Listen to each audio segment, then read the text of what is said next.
Good morning, everyone. Pfizer sent early testing data on a young children's dose to the FDA and will soon ask for emergency authorization to give it to children ages 5 to 11.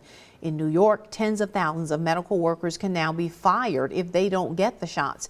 Errol Burnett has more on that. The unvaccinated are officially out of time at New York State's medical facilities. With 16% of the state's hospital workers not fully vaccinated, that means more than 83,000 are at risk of termination. Do you feel then it takes a mandate to get everybody vaccinated? I do think so. Stephen Corwin is president and CEO at New York Presbyterian Hospitals, one of the largest systems in the country. Before its own vaccination deadline last week, 30% of staff were unvaccinated. But after the deadline, less than 1% refused the shot and resigned. So out of 48,000 employees and affiliated physicians, we have less than 220 that have not chosen to get the vaccine. At Erie County Medical Center in Buffalo, about 5% of the staff, roughly 400 people, are unvaccinated and on leave. Hospital president and CEO Tom Quattrochi. We stopped elective inpatient surgeries. We stopped some of our outpatient visits. We stopped ICU medical transfers from other referring rural hospitals. We've asked for more time and to work on strategies with the state to ensure that as many people as possible get vaccinated. At a press conference Monday, Governor Kathy Hochul announced plans to send National Guard troops to short-staffed hospitals like ECMC. I'm wearing the same exact PPE I've worn the whole pandemic, and it's always kept myself and patients safe. Why has it changed? Deborah Conrad is a nurse in Western New York suing the state over its vaccine mandate. She's still uncomfortable with getting the shot. Are you prepared to lose your job? A career that I've loved for almost 20 years. I am prepared.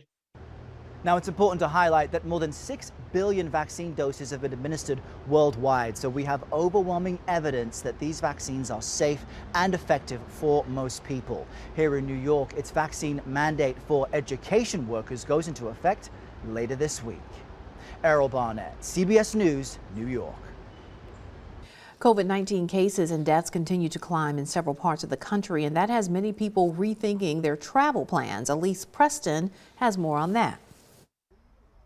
Warren Luciani owns an excavation business. He was planning to take a break and travel to a friend's wedding in Europe. But with the coronavirus Delta variant spreading, he decided against it. I'm afraid that if I get down there and I test positive, I'll get stuck there for 14 days under quarantine, and with my business and me being the owner, I just can't take that chance. Luciani is among a growing number of people avoiding air travel. Adobe Analytics says flight bookings in August fell 24% compared to July. Are you surprised that it shifted that much? Well, travel and flight bookings are these sectors that are very prone to changes in the pandemic. Adobe's Vivek Pandya says the trend continued in September, and travelers are also adjusting holiday plans. Thanksgiving flights are down 18% compared to this time in 2019. The trend may be good news for people who are planning to fly. Pandya says prices were down about 22% in the beginning of September. Flights are definitely cheaper. Luciani is disappointed he had to cancel his trip. We made the call, and it was an upsetting call to make to our closest friends, and they understood. You know, they wish we were going. He's hoping the pandemic will ease so he won't miss out on future vacations. Elise Preston, CBS News, New York. And Adobe Analytics says for people who are traveling, some of the top domestic destinations are Hawaii, Orlando, and Key West in Florida and Las Vegas. All right, you may want to start your Christmas shopping now. A shipping crisis is making many items on your holiday list a bit more difficult to find and more expensive. And now one major retailer is taking matters into its own hands to make sure there's enough inventory to meet the demand. Jen Sullivan has a closer look at how a computer chip shortage is adding to the big mess. A global supply chain mess already impacting holiday shopping. Labor shortages, scarce and expensive shipping containers, and an ongoing computer chip crisis, all leading to costly price tags and fewer options. It's a huge problem. Companies have been able to keep up but it'll be more of what we're seeing, essentially higher prices. Commerce Secretary Gina Raimondo admitting computer chip shortages will likely lead to price increases for some of the items on your holiday list. Meanwhile, shipping issues are so severe that some big retailers are taking drastic measures to make sure there's enough supply to meet the demand this Christmas. Costco is chartering ships and renting containers to transport inventory between Asia, the U.S., and Canada. The move comes as Costco deals with major delays in toys, computers, tablets, and video games. I think we're going to be struggling with it well into next year until we can really smooth out some of these bottlenecks. Meanwhile, top toy makers say their products will be harder to find and more expensive this holiday season, blaming higher shipping costs that typically get passed down to consumers. We do see inflationary pressure in freight cost, ocean freight cost, and material. So we have to address that. And it's also Christmas trees and decorations that will be more expensive as well. Some large sellers of artificial trees say they are already increasing their prices by double-digit percentages. For today's Consumer Watch, I'm Jen Sullivan. Now, shipping containers have become incredibly scarce and extremely expensive. A year ago, companies would pay around $1,900 to book a 40-foot steel container on a standard route between China and Europe. Now, some companies are spending more than $14,000, and that's according to data from Jewelry, a maritime research consultancy. So, speaking of Christmas, a Starkville florist will get to decorate the Mississippi Governor's Mansion this Christmas. State Floral was chosen as the overall winner in the second annual Christmas at the Mansion contest. Florists from across the state submitted their ideas to decorate the mansion. The theme for this year is celebrating children at Christmas. State Floral owner Allison Sedal says she found out her submission was chosen while she was at work. The First Lady Ely called me, and I was waiting on a customer, and she called the store, and I was like, oh my goodness. And so I was really, just startled, but I was super excited and honored that they would pick our proposal. Our Allie Martin announced the winner on Facebook Live from the Governor's Mansion. He'll have more on the contest and the winner on WCBI News. All right, coming up, Instagram is rethinking letting children use their platform. We'll tell you why next on Mid-Morning. All right, we're back, everyone. Instagram has put on hold plans for a version of its app that's meant for children under 13. The company is facing new scrutiny after a report revealed that Instagram can be toxic for teenagers. Here's CBS's Carter Evans with that story. Instagram says it needs more time with parents and experts before releasing a new version of the photo sharing app for kids 10 to 12 years old. It's a stunning reversal, but parent company Facebook is already under fire from 44 attorneys general who urged the company to abandon the project, saying Facebook has historically failed to protect the welfare of children. I still strongly believe that it's the right thing to do. Instagram head Adam Mosseri says the app is designed to keep kids safe. It's better for parents to have the ability to supervise and control the experience. The company is also fighting back after internal corporate documents surfaced in the Wall Street Journal showing Facebook's own research indicated about a third of teen girls who already feel bad about their bodies say Instagram makes them feel even worse. Facebook released data confirming that, but also countered. The majority of teenage girls who experienced body image issues still reported Instagram either made it better or had no impact. They just put out one page of that slideshow today. Right. And that's not enough. Psychology professor Jean Twangy says outside research shows social media can negatively impact kids' mental health. Instagram really can't be fixed in a way that would make it safe for kids 12 and under. I mean, it's already not particularly safe for kids over 13. This Thursday, Facebook executives will get a grilling on Capitol Hill. Carter Evans, CBS News, Los Angeles. All right, this next story I love. You may have heard about this. When this little boy's mother told him, this is 6-year-old Mason, that people should only take their mask off to eat, he thought that also meant while taking his yearbook photo. The photographer told little Mason that he could take off the mask briefly for the picture, but he remained steadfast and declined. The school photo of the masked first grader has gone viral, and his mother says while she was surprised that he remained masked For his school photo, she was also proud of her son for following the rules so closely. All right, up close with heartache. One woman turns that to clues. That story is coming up next. All right, we're back. A Texas woman with a unique job is retiring after almost 40 years. She's an expert at her craft, and her work has helped police solve countless crimes. Jessica Wheely has her story. Well, I can think about getting the baby back. Spending even a little time with Lois Gibson. So this girl that gave me this was shot 15 times. She lost an eye and 7 teeth. Can feel like a whirlwind.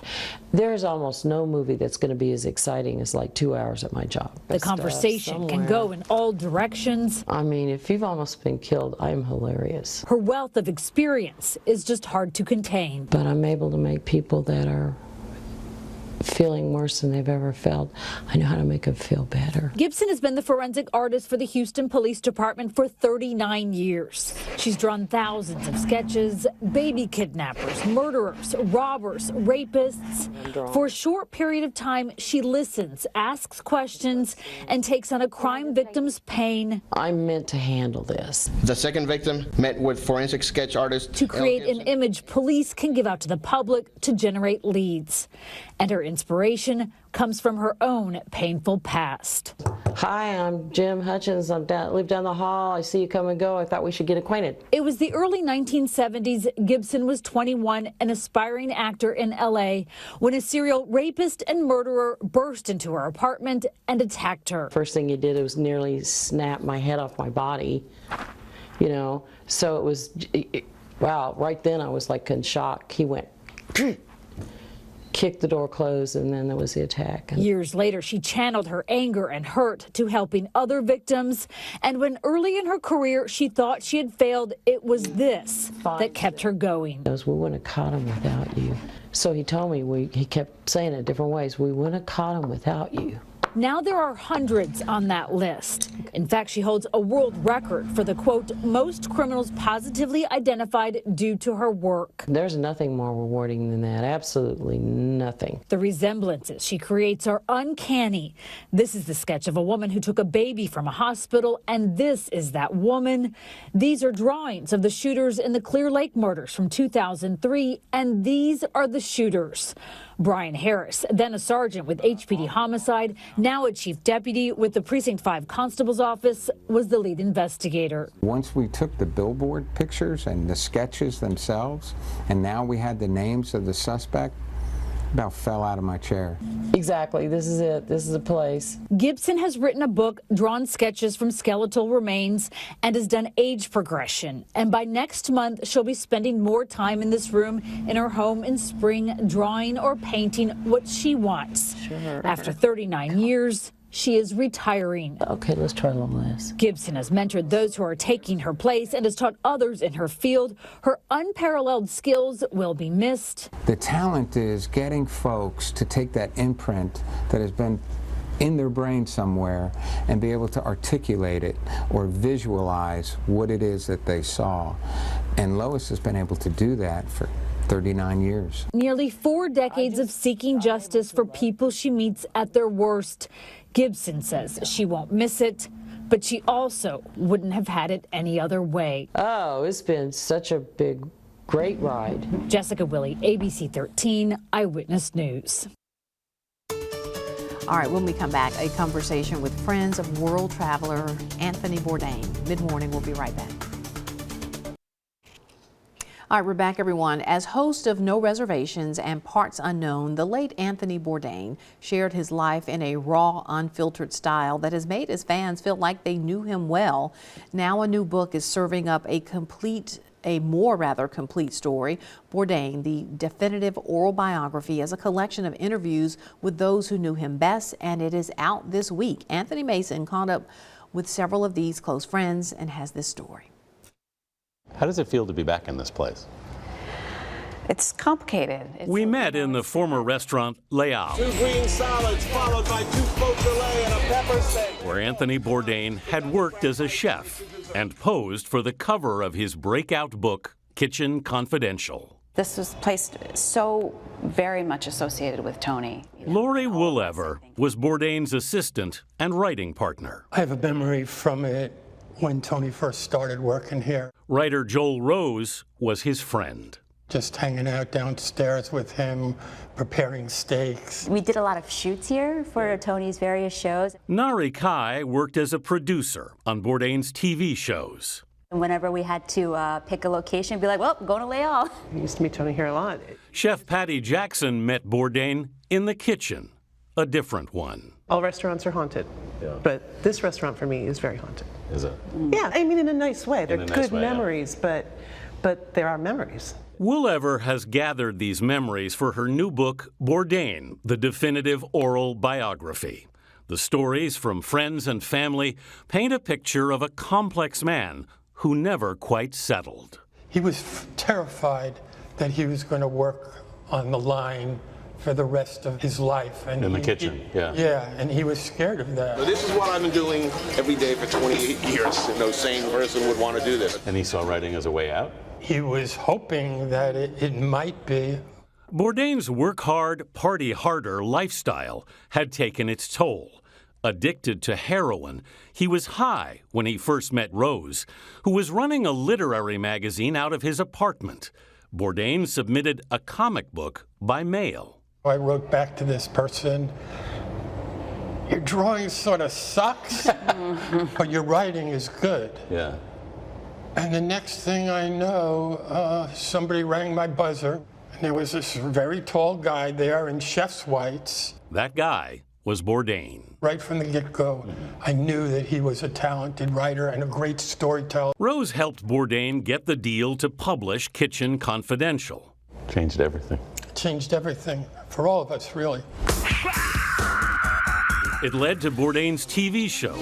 No reservations. And changed everything for Nari Kai, too. Meet Nari. She works in our office. She'd been working for his show No Reservations when she drunkenly suggested at a wrap party that Bourdain visit her home country, Korea. He took her up on the offer.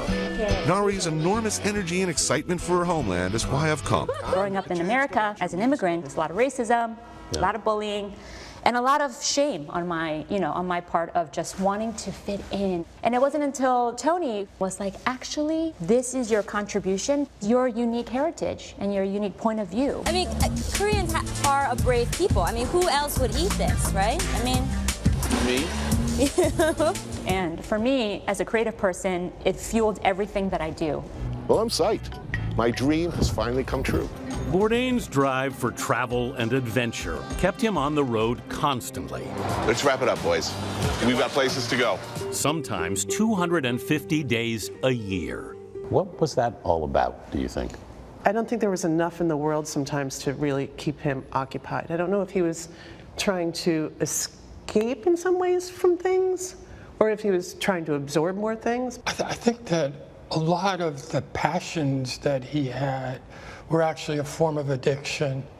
And the travel to, and why he did it even when he was so run down. It wasn't until he passed away that I realized that darkness that he possessed. We were always going, going, going.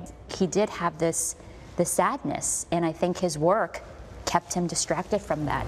It's a gift, a dream, a curse. The best thing, the happiest thing, yet also the loneliest thing in the world. Bourdain's impact on those around him was so profound that when he took his life in 2018, for many, it left a deep void. There's a quote from Sally Freeman in the book, and she said, when I heard the news he died, I thought so many people have lost their anchor. Why was he an anchor for a lot of people?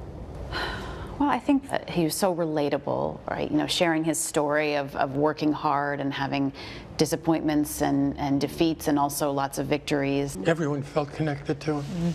People who didn't know him felt connected to him.